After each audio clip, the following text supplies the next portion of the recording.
tarifas de Donald Trump atingem um dos pilares da economia global. As trocas comerciais entre os países equivalem a mais da metade de toda a riqueza produzida no planeta.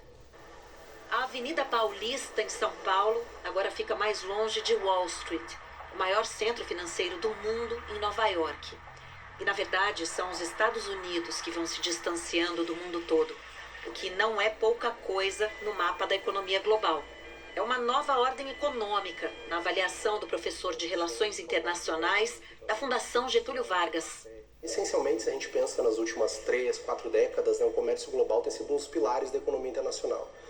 Tanto pelo fato de que ele aprofundou a complementaridade entre economias do planeta inteiro, ou seja, países podendo exportar determinados produtos, importar outros, mas também como reduziu custos de produção. É sobre o resultado das trocas comerciais entre os países que se constrói a expansão das cidades, dos campos agrícolas, que se sustentam os empregos, que se cria a inovação tecnológica, o avanço e até o retrocesso social.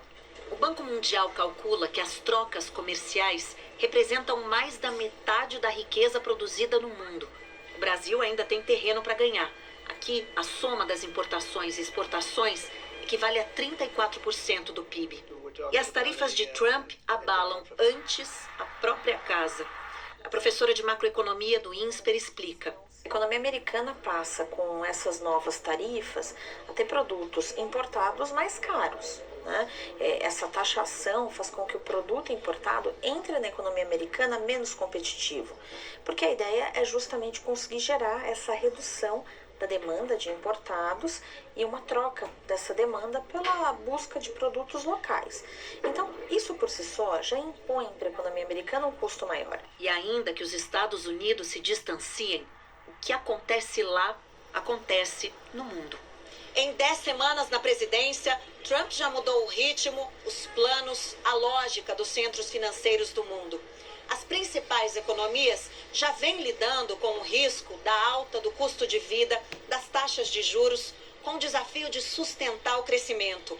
E agora, toda vez que os Estados Unidos se movimentam na direção contrária da globalização, geram uma onda de incerteza que chega a todos os continentes.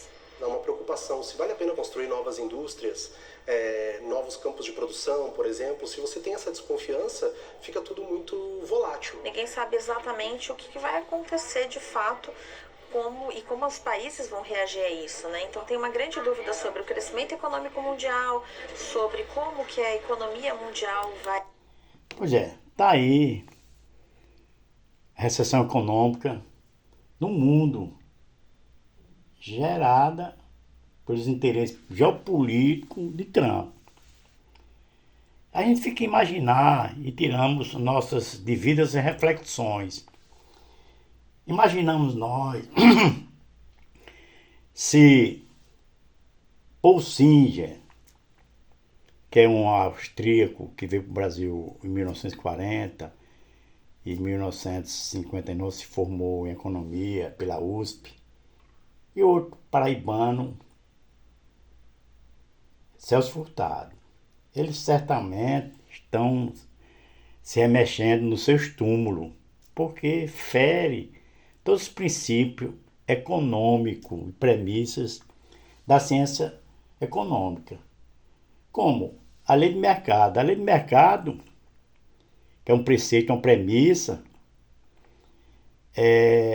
os preços, os valores econômicos dependem da lei de mercado, ou seja, é preciso que haja produção, maior oferta para conter a inflação.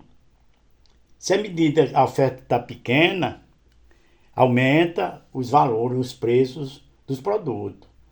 Mas como é que um interesse geopolítico do presidente dos Estados Unidos, com um tarifaço, mexe com toda a economia do mundo, a própria economia dos Estados Unidos, que vai entrar em recessão, e do mundo, atinge todo mundo.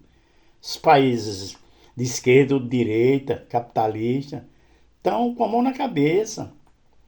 Que eu sempre repito, como é que, por exemplo, um país como o Brasil faz mau sacrifício, o governo Lula aumenta até os valores do feijão do feijão, do ovo, através de aumento de tarifa, para dar um superávit no intercâmbio comercial com os Estados Unidos, com quem for, com a China.